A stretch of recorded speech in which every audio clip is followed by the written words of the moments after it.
All right, so I wanted to rank all of the legendaries again on a tier maker, and I'm gonna link this for you guys if you want to do it yourself, and you can show me what you came up with. Let's get into it here. I've been spending like 5 hours theory crafting now, and well, I got a better feel for things, I think, just gauged off seeing the entire set. Now later today there's going to be the theory crafting live stream, so I'll probably have a better idea. But anyways, okay, we got Naru Fireblade. Now the more I look at this and theory craft with it, it seems like it might actually be somewhat fringe playable. I'm still worried you're going to get into fatigue and end up dying, but I can see this being used with like that one card that heals you with this thing, with the Bloodshard Bristleback. Being used with the Bloodshard Bristleback, you know, if your deck's empty, then this is Fireball that can only hit minions, but it does have that beautiful lifesteal to stop you from dying. So we got the naughty Naru Fireblade, which, you know, you want to empty your deck, you're going to hit fatigue, and then boom, you heal up with the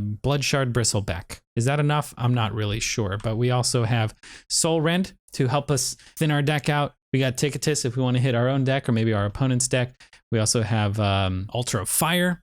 So there is some support for this archetype. I'm just worried once you get through the deck and you start throwing these things out, your opponent may struggle, or your opponent may not struggle to clear all the little imps. I remember Quest Warlock, it just wasn't good enough. Even though you completed the quest and got that thing that summoned a bunch of imps, it was too easy for your opponent to deal with. So hopefully this is a little bit better. 6, 3, 2 imps every time. Wait, I would assume this takes a slot on the board. Is it 7? It's going to be 6, right? This takes a slot. It's like a dormant thing. I'm actually not sure. Maybe it's 7 things. Anyway, Naru, I'm going to put in Fringe. I don't think it's completely unplayable. I think there's going to be an archetype around that. I just think that's going to be a bad archetype. That's all. All right, next up, we got Apothecary Hellbrim. Now, this is a 4-mana 3/2 with Battlecry and Death Rod. Add a random poison to your hand. Now, we do know the poisons, but we got Paralytic, Deadly, Nitro Boost, and then the one that makes you draw. Those all seem good, unless you get 2 draw ones in a row. The stats on this are subpar, but the poisons seem really good. And you know, with the new weapon, this thing's going to allow you to get 2 durability pretty much, which is pretty good. So I think this will be playable as well. So I'm going to put this in A because it is better than Naru. Next up, we got Serena Bloodfeather, a 2-mana 1/1 with Battlecry. Choose an enemy minion, steal attack and health from it until this has more. I feel like this is just a versatile card. It can be used in pretty much any priest archetype. If you're going for like the tempo-y build, I feel like this is just okay in that as well. So I think Serena is going to see a decent amount of play until rotation, and I think that goes in playable. All right, we got Scab's Cutter Butter. This card is -2 mana. There are some crazy like OTK Alex combos that people are thinking about that I definitely plan on playing. And this is S tier. This is S tier. I think we're all going to hate Cutter Butter. I think this card might even see a nerf like relatively soon because I think people are going to hate it. It's one of the best cards we've seen in a while. -2 mana. Rogue loves that shit. Oh god, I shouldn't cuss. Rogue loves that stuff, and it's great. Overlord Sarfang, 7 mana 5/4 Battle Cry. Resurrect 2 friendly frenzy minions. Deal 1 damage to all other minions. Now I think this is actually a solid card. Now the more I look at frenzy minions, like the less I feel they're actually going to be used in anything that isn't warrior. Hopefully I'm wrong, but Sarfang, if you're running this, you want your more expensive frenzy minions. So Whirling Combatant might be fine. Stonemaul Anchorman, pretty good. But these little turds, you don't want those. You don't want that. This, pretty good, right? I mean, I don't think you're actually going to run this card, but if you did, pulling this off Sarfang, no joke. This off Sarfang, pretty good. Blacksmith, I guess, okay off Sarfang because you're immediately going to trigger that frenzy. This, no. This, pretty good, but I don't think anyone's actually running this. Peon, bad. Samuro, pretty good. You're going to get, I guess, a 2 damage AoE off of this. But yeah, Sarfang, I think, is actually going to see play because I feel like warrior decks can just have this little package, this tiny little frenzy package where, you know, maybe they just got Samuro, maybe they got a couple combatants and like an Anchorman or something. And then you're happy to pull Sarfang. And pretty good. So I think this is also playable. Kargal Battle Scar. Now this is... Actually, I'm really quite hyped for this card because I'm looking forward to playing like lookout builds on, or watch post builds on every deck, every class. I think it'll be a good time. As far as it actually being viable, which is what we're basing this off, I'm not sure. You know, like a lookout rogue or watch post rogue, you can put a bunch of watch posts, play Battle Scar, and step it back. Pretty good. Maybe you can do a mage deck, and then you can duplicate this with like a potion of illusion or something like that. It's pretty okay, pretty solid. But I don't know if it's actually going to be competitive. I think maybe in Rogue, but in other decks, maybe not. So I think this is a fringe one.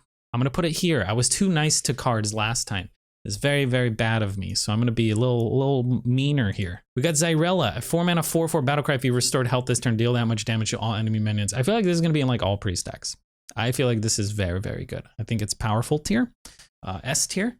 It's insane. It's so easy to heal yourself as priest. So why would you not run Xyrella in like a control deck, right? All right, Rokara, 3-mana 2/3 rush. After friendly minion attacks and survives, give it 1/1, so it could hit face and get that +1/+1. Seems really, really good to me. I think Rokara will see play. I think it's not going to be super impressive, but it's playable. I think we're gonna see play from this thing. All right, we got Death Speaker, Blackthorn, 7-mana 3/6. This is archetype defining and possibly the best card in Demon Hunter. The card itself is like S tier. I'm just worried about the viability of Demon Hunter in general, but we've seen some really strong death rattles. When I first looked at this card, we didn't have them, but let's take a look real quick. So it could pull Burning Blade Acolyte. This is one of the things I'm most hyped about. When this dies, it summons a 5/8 with Taunt, and that is really, really good for the cost. So I think this is probably a card that definitely strengthens that archetype. We also have the Darkspear Berserker. This is pretty good. It does hit you in the face, which hurts, but who cares? You don't care about your own health, and maybe you have a little bit of lifesteal also. Also, like pulling some cultists, like it's not terrible. It's still decent. It does pull them from the deck, and yeah, I think this is a solid card. And I think as more sets get released, this is going to be even better. So super powerful. Will it be a tier 1 deck? Maybe not, but the card itself is insane. Plague Maw the Rotting, 4-mana 3/4. Now this is interesting. You can use, you can play something in Ironbark it maybe, or just get value out of some Taunt Mischiffin. Maybe you play this in Mischiffin, and then you get another Mischiffin. It doesn't have Taunt, but it still has that amazing death rattle where you shuffle the Prime into your deck. This card seems fringe to me though. I don't know if it's that good. I feel like even if there's a Taunt Druid, this might be cuttable. It is a good card though. I'm gonna be happy to get this one. Guff Rune Totem, 2-mana 2/4. Sorry, 3-mana 2/4. After you cast a nature spell, give another friendly minion +2/+2. I just don't think this is good. I don't think there's enough to warrant running this. It has to hit another minion. If it could hit itself, I'd like it, but I think it's unplayable. You can't even see that here. It's there, unplayable. F. I don't think we're gonna see this. I don't think we're gonna see Guff. Pretty rough for Guff right now. Firemancer Flurgle. This seems good. I was looking at Murloc Shaman, and it doesn't seem like that strong of an archetype to me at the moment. Wow, I think the card is S tier, and because of that, maybe not S tier, but it's very powerful and it's incredibly good. I think it's more in the playable tier. It's not as good as this. If Murloc Shaman is a thing, this will be in it. I don't see the support for it right now, but we'll have to see once people actually play Murloc Shaman. Varden Dawn Grasp, I think this card is amazing. I think it's S tier. I think it's going to be ran in pretty much any mage that is not a no minion mage. Frost Nova on a stick that has a little bit of upside where if they're already frozen, it deals 4 damage to them. Very good. Plus the fact that Frost Nova is gone, Blizzard is gone. You might need those freeze effects a little bit more. So I like this. A really nice mage card that is going to see a lot of play until rotation. Tavish Stormpike. Now maybe I'm a bit biased, and Hunter does look a bit rough, but this is kind of leaning on S to A tier for me. I like Tavish a lot. My problem is there's not a lot of good of 4-mana beasts in my opinion. We do have the Spellburst guy, so maybe we have to work around that. But I like High Mains might be a little bit too slow. We'll have to see how the meta turns out. But High Main pulling a Tundra Rhino pulling a 4-drop, which doesn't really do anything. The 4 pulling a 3-drop. There's a bunch of 3s. A 3 could pull a 2, and like so on and so forth. Just getting a couple draws off of Tavish seems really worth it to me, because it's not only a draw, it actually puts it into play. So it's pretty dang good. So I think Tavish is really, really good, but it's just there's no the support isn't completely there just yet. So it's between an S and an A, but I'm going to put on an A. Carriol Rome. Now I think this card is it Rome or Romy? No one's corrected me. But whatever. Okay, so 4 mana, 4/3 rush, divine shield. Whenever this attacks, reduce cost of holy spells in your hand. There's a lot of holy spells out there. Libram is gonna want to play this. A lot of things are gonna want to play this, and I just think this is an A tier card for me. It is not fringe. It's actually playable. A lot of paladins are gonna be playing Rome. No matter what, even in maybe Secret Paladin, if that does end up being a thing, and maybe you do end up playing this in there to discount your secrets to 0 mana. It's possible. All right, Tamsin Rome, 3 mana, 1/3. Whenever you cast a shadow spell that costs 1 or more, add a copy to your hand that costs 0. I think this card is insanely good. I believe you can do something like a Twisting Nether while this is on the board and get a 0 mana Twisting Nether, and you don't have to play it just yet. And not only Twisting Nether, the new Drain Soul is now a penance. So for 5 mana, you could play this, Drain Soul again. And that effect is not a spell burst one-time effect. It's an effect that stands or stays for until this card is removed. So I think this is really good. And I think it might just be S tier as well. All right, Barak Kotobane. Now, Hunter does struggle with card draw. And when I first saw this card, I was very hyped for it. And I still think it's a very good card. It's just very unfortunate that we didn't get a good 3-cost spell. We have Petting Zoo and we have Deadly Shot. And I think that's it. And who wants to run Deadly Shot? Petting Zoo? Maybe, but in a Petting Zoo deck, I feel like you're trying to be a bit more aggressive. But I don't know, this will pull a 1 mana. A secret, and a Petting Zoo. And I guess I'm gonna mess around with some deck like that, but it just seems so slow now. I was really hoping for something similar to fill the void of like Kill Command or maybe 9 lives, and this would have been great, like Animal Companion. Like we just have nothing for that 3 mana slot. So I think this is between fringe and playable for me. I think I'm just gonna put it in playable because I do think it's a good card. You know what? I'm gonna put it in fringe. I'm really sad that we didn't get a 3 mana card. So 5 mana 3/5 draw 2 is not nearly as good as 5 mana 3/5 draw 3. And then if we did end up playing 3 mana spells, it would just feel like we're doing it just so we have an excuse to play Barak. But I think this only works if you're playing it in Petting Zoo right now, unfortunately. Curtis. 3 mana 4/3 Battlecry, left and right most enemy minions.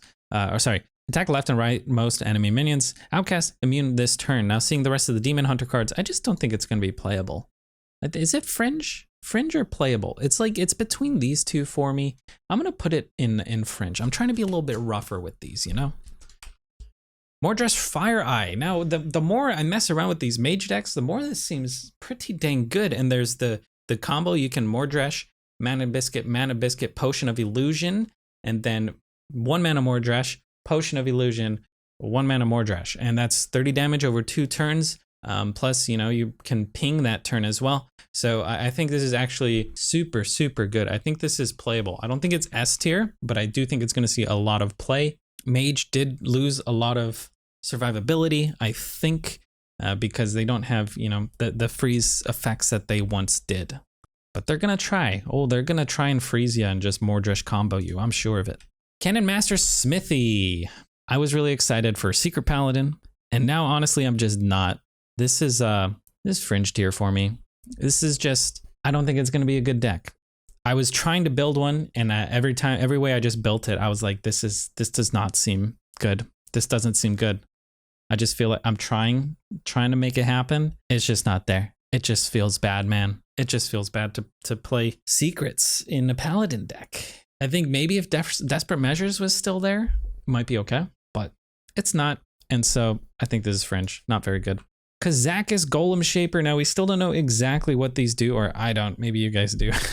I don't know exactly what it does, but I do think Kazakis will be a good card, and it's definitely going to be ran in decks that, don't have many good 4 mana cards. So I think this is going to be a playable card, not powerful, because it's not like an absolute staple, but it's like, I only have 1 or 2 4 mana cards. I guess I'll put Kazakis instead. Okay, next up we got Man Crick. What a card. What a card. Deep Lore, 3 mana 3/4, Finding His Wife, which is a 3/10 that casts when drawn and attacks the enemy hero. So it's a 3-mana 3/4 with 3/10 that also hits face on like a delay, you know? I was actually thinking Mancrick and like the Warlock deck that kind of burns itself might be pretty cool. But I think this card is kind of a meme, right? You guys think it's actually good? You know, I honestly think it's a bit playable. It's a bit playable. Like between a A and a B for me here, but I'm gonna put it an A because I do think it's a neutral that's gonna see a decent amount of play. It's kind of funny, kind of memey, and I would never be able to find his wife. She's always gonna be hiding. Maybe you guys are better at finding the wife. And imagine just playing this and then top decking wife. That's insanely good. And some people are gonna be able to do it consistently. All right, we got Brew Khan here, a 4-mana 5/4. Now I've been thinking of some crazy combos with this. Like you can maybe you play the new Malygos, which draws you a bunch of your cheap stuff. You just have lightning bolts maybe, and then you have Diligent Note Taker, right? So you can Brew Khan, Diligent, Lightning Bolt, Lightning Bolt, Lightning Bloom, Lightning Bolt, Lightning Bolt. That's I think 24. And maybe instead of the Note Taker, or maybe, I don't know, you set it up with an Imprisoned Phoenix or something, then you get plus 8 damage, I think. So it seems okay. Brew Khan seems all right. Not super fantastic. It's kind of weird to build around. We got rid of a lot of things like Lava Burst, which maybe would have been fire, not nature anyway. But I think they need more spell damage cards, more burn cards rather. But I mean, this is also good for a landslide, which I assume is going to be nature. It's good for Lightning Storm. So I think it's definitely a playable card. Just hoping for more nature burn to face when I first saw this, because I think this was one of the first ones we saw. Blade Master Samuro 4-mana 1/6 rush frenzy, deal damage equal to this to all enemy minions. So this is super good. Obviously, if you can hand buff it, mainly gonna be Warrior maybe that does that. Or I guess you could just play it and buff it. So like Paladin could be pretty good. Priest could be really good. So I think Samuro is going to see a good amount of play. I think this is playable as well. Also with Warrior using Sorfang seems pretty good to bring Samuro back. So yeah, I mean, I like Samuro. I'm gonna be happy to get this card, and we can get it in Diamond or whatever, right? That's kind of cool. And then Vol'jin. I think Vol'jin's a very good card. We could see it's not powerful tier, but it is playable. So I'll just throw him here and playable. So they're also not necessarily ordered in what I think is the strongest. Maybe it's like that for S tier. Maybe roughly like this for A tier, and for fringe tier, maybe that seems okay. But yeah. Maybe I'm completely wrong. I don't know. I think it's fun. I kind of like looking at my old tier maker and being completely wrong. I thought that was funny. But yeah, let me know what you guys think. Don't forget, I'm gonna link this if you guys want to fill it out yourself and maybe post it in a comment or something like that. And don't forget to check out the theory crafting stream on the 23rd at 9 a.m. on my Twitch channel. That'll also be linked. And yeah, super excited for this expansion. It seems like board-centric Hearthstone, which is what I love. I think a lot of people love that. And yeah, just really excited to see the meta with rotation and everything happening. This is like the best time to get into Hearthstone right now. If you got friends who've been wanting to get in, maybe you want to tell them that. But yeah, hope you guys enjoy. Good luck on ladder and stay hydrated.